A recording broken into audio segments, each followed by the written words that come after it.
മോഹൻലാൽ ചിത്രത്തിന് പോസിറ്റീവ് പ്രതികരണം ലഭിച്ചാൽ തിയേറ്ററുകൾക്ക് ചാകരയാണെന്ന് പറയാറുണ്ട്. ഒരിടവേളയ്ക്ക് ശേഷം അത് യാഥാർത്ഥ്യമായ കാഴ്ചയാണ് ഇപ്പോൾ. കേരളത്തിലെ തിയേറ്ററുകൾ പ്രേക്ഷകരുടെ തിരക്ക് കാരണം ചാർട്ട് ചെയ്ത അഡീഷണൽ ഷോകളും മിനിറ്റുകൾ കൊണ്ടാണ് ഫില്ലാവുന്നത്.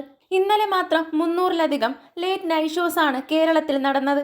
വിദേശ മാർക്കറ്റുകളിലും അത്രയും ക്രേസ് ആണ് ചിത്രത്തിന് ലഭിക്കുന്നത്. കർണാടകത്തിലും തമിഴ്നാട്ടിലും റിലീസ് ദിനത്തേക്കാൾ കളക്ഷൻ കൂടുതലാണ് രണ്ടാം ദിനത്തിൽ. ഇപ്പോഴിതാ അത് സംബന്ധിച്ച കണക്കുകൾ പുറത്തെത്തിയിട്ടുണ്ട്. ആഗോള ബോക്സ് ഓഫീസിൽ നിന്ന് ആദ്യ ദിനം ചിത്രം നേടിയത് 16,60,00,000 ട്രാക്കർമാരുടെ കണക്ക് പ്രകാരം രണ്ടാം ദിനം ചിത്രം നേടിയ ആഗോള ഗ്രോസ് 24 കോടിയോളമാണ്.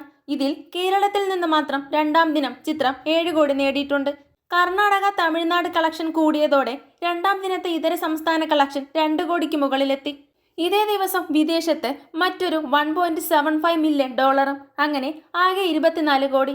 ഇതോടെ 41 കോടിക്കടുത്താണ് ചിത്രത്തിന്റെ ആദ്യ 2 ദിനങ്ങളിലെ കളക്ഷൻ എത്തി നിൽക്കുന്നത്. കൂടുതൽ സിനിമാ വിശേഷങ്ങൾക്കായി ചാനൽ മറക്കാതെ സബ്സ്ക്രൈബ് ചെയ്യുക.